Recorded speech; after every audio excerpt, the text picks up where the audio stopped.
everybody, this is Perch, and hey, Joe. Hey, Perch. Well, the day has finally come. 2 years in the making. Black Widow is finally available to watch, and you've been really you've been waiting for this for years, right? Sure. Technically, this was the first time I was in a movie theater in nearly a year and a half. So. Oh wow! Okay. Kinda. The last movie I saw before this was that really awful Pixar movie with Chris Pratt and Tom Holland. Oh yeah, Onward. Onward, yeah, that sucked. Yeah, that wasn't. Yeah. You know, I mean, if you're gonna, if I can't see Tom Holland's ass, what's the point in having him in the movie? but no, we saw plenty of the dad's torso, like bottom half. Like, what the fuck was that movie? They gave you the wrong ass. They did, and before that, I saw Sonic the Hedgehog in theaters. So like, run. It's been a rough time for Joe in movie theaters. So yeah. This is not. Okay, so but you went back to the movie theater, and now suddenly there's way more entertaining things to talk about the Black Widow. But sure. How was it? Was it everybody spaced out? Everybody looking around each other? Everybody had their pants on? What was it like in that movie theater? Oh my God! I mean, there were a bunch of kids off to like the further towards the back and on another side. But then this is an almost empty movie theater. Sure. And 3 people sit directly behind me. Why do they do that? I don't get it. It's just like, I'm like, this is an almost empty theater. Yeah. You know, there's maybe a dozen people in it tops. And it's like, I don't know. And then I don't want to get up and move because then that makes it weird. Yeah, exactly. Then you feel like the asshole. It's like, well, I don't want to stand next to you. And it could cause problems. But then you're having to sit there and listen to people chew for this entire movie. Yeah, it was very weird. It was loud, you know, the movie. Sure. The movies are loud. But every once in a while you'd hear them talk. And it's just like, why are you sitting directly behind people if you're going to talk in a nearly empty theater? Talk all you want. Sit towards the back. There's no one in the back. You could have talked at like normal volume, and I wouldn't have heard you. Like, it's just so weird. But the nice thing was this particular movie theater had goobers, and I got goobers because I haven't had goobers in years. Okay, all right. Years, they're fine, you know. But like every once in a while, you know how you get like a candy, and you're like, oh my God, I haven't had this candy in years. And then you have it, and you're like, yeah, it's fine, it's candy. I felt that way with Hilo the other day, and then I was disappointed. Yeah, you know, and but yeah, so I had goobers, and I made sure to not even open the box till like 20 minutes in. Because, you know, like if you open it too soon, then they're like gone, the movie hasn't even started yet. And you eat them through the preview. Yeah, you just feel like an asshole. I don't know. Given that there was people right behind you, did you just go ahead at that point when you're opening your box like 20 minutes in, do you wait for like a really tense silent moment and then you rip that thing open or did you? What? The plastic was louder than I thought it was going to be. So kind of like unintentionally. Well, screw those people, I say. You know, okay. But I opened it up right when Black Widow was fighting Taskmaster for the first time. Perfect. Perfect.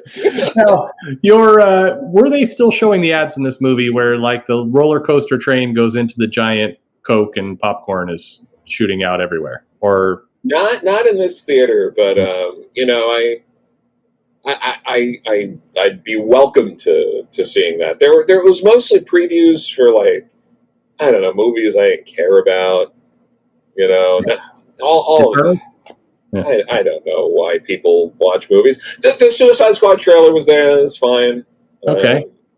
And then other movies are coming out too, I guess.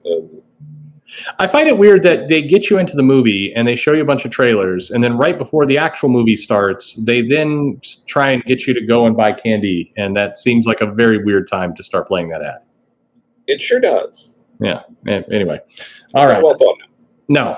There's I think the people running those theaters are do not have a lot of upward mobility on their mind, probably. But okay, well, we stalled long enough. So Black Widow, This movie obviously supposed to be out kind of right as the follow-up to Endgame, or one of the follow-ups to Endgame, to conclude Black Widow. Oh, I guess we should say spoilers, right? Sure, spoilers. If you really have to see it before hearing about it, sure. So it turns out she died in Avengers, and this is a prequel. Was the story that was told one that needed to be told? Unfortunately, no. This story is worthless. Absolutely and completely worthless. It would have been amazing if it came out before Infinity War, so that way there was some sort of emotional stakes when Black Widow died in that movie, that she actually had just to do that's a great character arc of a character finally finding family again, only to sacrifice herself. That's a character arc. Yeah. But instead, no, they do it the other way, where they're like, what if years later we tell you she actually had something to lose when she did that? Because as far as we knew, she sacrificed herself because she didn't really have a family. They kind of inferred that with, Hawkeye had someone to go back to. He was fighting to kind of regain his family, because we got his mini arc in that movie of he lost everything and he became Ronin, and he was, so it was his path to redemption, and Black Widow had nobody. But this film basically is all about showing that she had somebody. Yeah, this film retcons that to she has basically parents and a sister. Yeah. She's got a full family. Yeah, that she's only just reconnected with, and you would think would want to have a lot of time with. Now, was it nice? I mean, do you think is this the end of Scarlett Johansson, or do you think there's a MacGuffin at some point that brings her back from the dead? Is that maybe why they would do this, or do you think? So I watched this movie too. Unlike you, I watched it at home, so I got to enjoy my daughter asking about every 5 to 10 minutes. Wait a minute, isn't she dead? I'm like, yes. Well, how'd she come back to life? Why aren't we watching that movie? It's like, no, this movie came before that other movie. It's like, no, it didn't. It says it's brand new right now. And so that was a really fun conversation over and over again. But no, that's great. How what do you think? What is the outcome of this film? Is it just kind of a memory capsule for Black Widow, and then, I mean, she's still dead at the end of the movie. They don't bring her back to life. Nope, she doesn't come back. I don't get it. It seems like putting this movie out, it's more frustrating than anything else, because you're like, oh man, this would have been great if it came out years ago, and now I'm just annoyed that it exists. But yeah, it was, I don't know, it kind of felt hollow. Mm-hmm. And it might have been because of that. But I don't know, there's just something about the movie where it's like, I don't give a fuck about any of this. And you're trying to care, and they completely fucked up Taskmaster. Who cares? The villains, these are some of the worst villains in a Marvel movie. It's just sleazy guy and not Taskmaster in a, and it's like, what the hell is this? The intro was way too long. Yeah, I know that it was very, very long. Yeah. It did not need to be nearly that long. I mean, action sequences were solid, but I mean, it felt like, to me, this felt like a very typical Marvel movie. It had the same Marvel act structure, the same kind of Marvel jokes at times, the same Marvel terrible villain. It felt so comfortable and familiar as a Marvel movie that maybe they were going for that kind of, oh yeah, I remember these people used to make movies 2 years ago. I miss this kind of same popcorn type feeling. But for me, the time didn't help. For me, it felt like it really felt like the formula was very predictable and stale. Yeah, it shows that these Marvel films are aging poorly fast, and that they need to really change how they're doing these things. Because I mean, you got the magic red stuff, which turns bad guys to good guys. Like, Sure. just the dumbest shit. You're just like, it's a magical red gas, and I break the glass, and then it turns them to good guys. You're like, what? What is this shit? Like, what are you doing? Yeah. What do you think about? So you mentioned Taskmaster as a villain. Kind of go into that a little bit more. Why didn't he? Well, did you think was Marvel trying to create a serious villain here, or were they trying to create a costume kids could wear on Halloween? I can't tell because I don't think kids will wear this costume because it's actually not that great, Mm-hmm. and it looks like a janky toy. And then the villain also just sucked. It was very much like Winter Soldier Bucky from Captain America Winter Soldier, but a lot worse. Yeah. And without a real connection. Like, there's a connection, but it's nothing compared to the, Cat Bucky connection. It's just like, oh, you're a girl I murdered, kind of, but not. And now you're Taskmaster, you're in a suit, and you have all the powers of the Avengers, except you don't. Yeah. So, what? It's like, maybe it would have been impressive if Taskmaster also had the powers of, Thor, but no. Did it make you there was this one review that got a lot of attention saying this film was wonderful. It will make all the men squirm in their seats. I having watched the film, and you watched the film, I can't tell where that is coming from at all. This didn't feel like a feminist empowerment movie. It felt like a Marvel movie with a bunch of explosions. Like, did I miss like the big putting men in their place moments? It's not that so much as the villain. The idea of the villain here was that he used women, and the Red Room like exclusively does awful things to women. So so Black Widow was there to liberate women. Like, I guess you can get that out of it, but that wasn't like, it wasn't done in a way that felt specific to that. It just felt like, oh, this is a bad guy who's doing these awful things to women. Let's stop him. It didn't even, to me, seem like, they were women, but it didn't seem like that was really relevant. Like, they could have tossed some men in there as well. It wouldn't really have changed anything. He had this system that was using people. Yeah.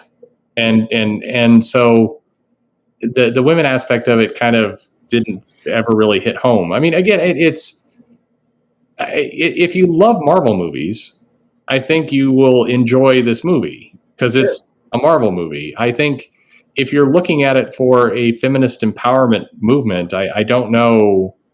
Again, I'm not sure you're going to get anything out of it unless you just like the main hero to be a woman and have her shoot things, because she does do that a lot. Yeah, and despite the fact that they make it a point, her sister makes a joke about, like, like Thor doesn't need ibuprofen after a fight because he's a god. It's like there are scenes where Black Widow falls and hits like multiple structures for several stories and then hits the ground. And it's like, if that happened to me and all I needed was an ibuprofen, I would be a god. No, she does. There is enough scenes here where, like, was I mistaken? She does the fall in Endgame to her death. But I feel like in this movie, she fell from similar heights and was fine. Yeah, I mean, she falls off the bridge into the water. She falls off like multiple buildings. She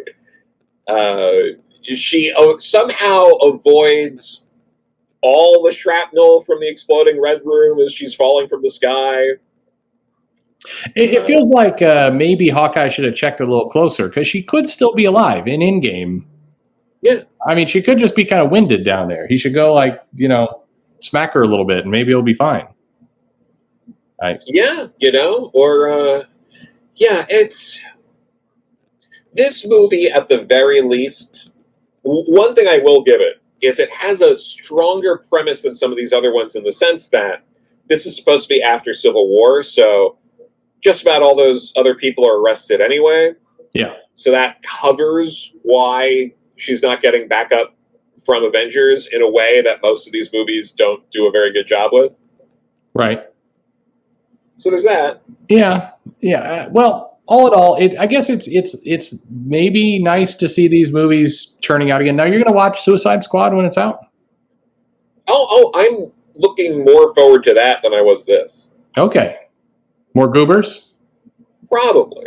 Okay. Well, that's by good. the time it comes out, I'll forget that goobers are just kind of all right, and then I'll be like, "Oh, goobers! I haven't had those in months," and I'll go, damn it, got you again. It's gonna happen. Or I might say, "Fuck my teeth" and have Swedish fish. That's exactly right. Well, Joe, thank you for this brief trip down the movies, and then in roughly 8 years, Ryan will get around to reviewing it from his perspective. So you can look forward to that in 2029. That's exciting. You two are doing Batman Forever soon, or no? You did Batman Forever. Oh, we just went through Batman and Robin. Yeah, it's awful. Did you bring your Bat card? You never leave home, never leave the Batcave without it. Exactly.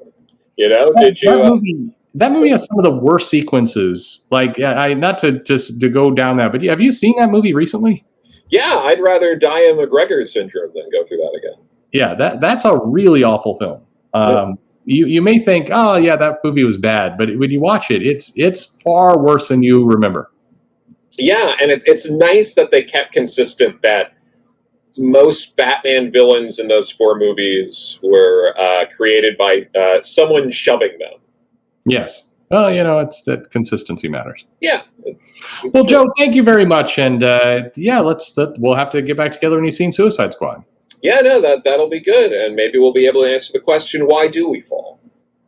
Why indeed?